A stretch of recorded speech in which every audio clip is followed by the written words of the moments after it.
ఆశ్రమాన్ని పెట్టారు అంటే చాలా జెన్యూన్గా ఉండొచ్చానని.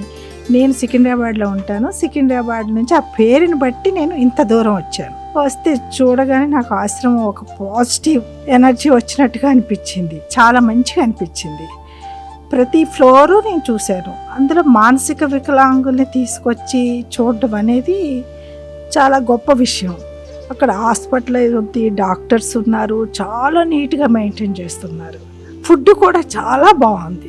అన్నీ ప్రతి ఫ్లోరు మేము చూసాము. వచ్చిన వాళ్ళకి ఎట్లా అనిపిస్తుంది అంటే ఒక పాజిటివ్ ఎనర్జీ వచ్చినట్టుగా అనిపిస్తుంది మనకి. నాకు ఉడతా భక్తిగా నాకు కలిగింది.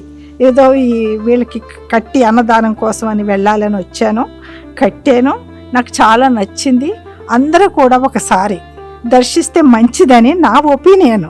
మీరు వచ్చి అంటే మాటలు చెప్పడం కాదు, నా మాటల గురించి కాదు, మీరు వచ్చి ఒకసారి చూసి నేను చెప్పింది కరెక్టా కాదా అని మీరే నిర్ణయించుకోవచ్చు. అంత బాగుంది ఇక్కడ ఆశ్రమం. వాతావరణం కూడా చాలా ప్లెజెంట్గా బాగుంది.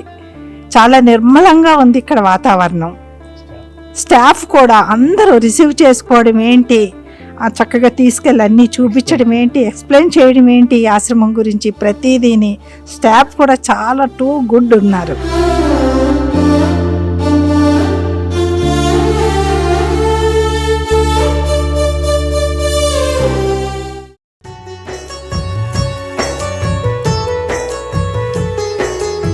ఆకలితో అలమటిస్తున్న అనాథుల ప్రాణాలు,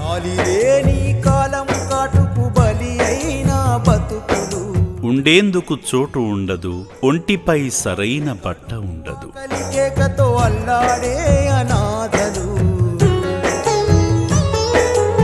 మతిహీనులై తిరుగుతున్న ఈ అనాథులను చేరదీసి సేవ చేస్తుంది చౌటుప్పల్లోని అమ్మా నాన్న అనాథ ఆశ్రమం.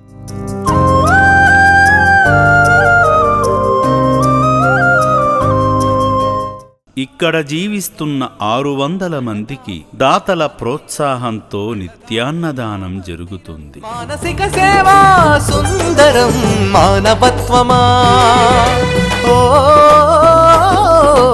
మానవమూర్తులారా, ఒక్కసారి ఈ రక్షణాలయాన్ని సందర్శించండి. మతిహీనులు, వృద్ధులు, అంగవికలాంగులైన వీరి అన్నదానానికి సాయం చేసి మానవత్వాన్ని చాటండి.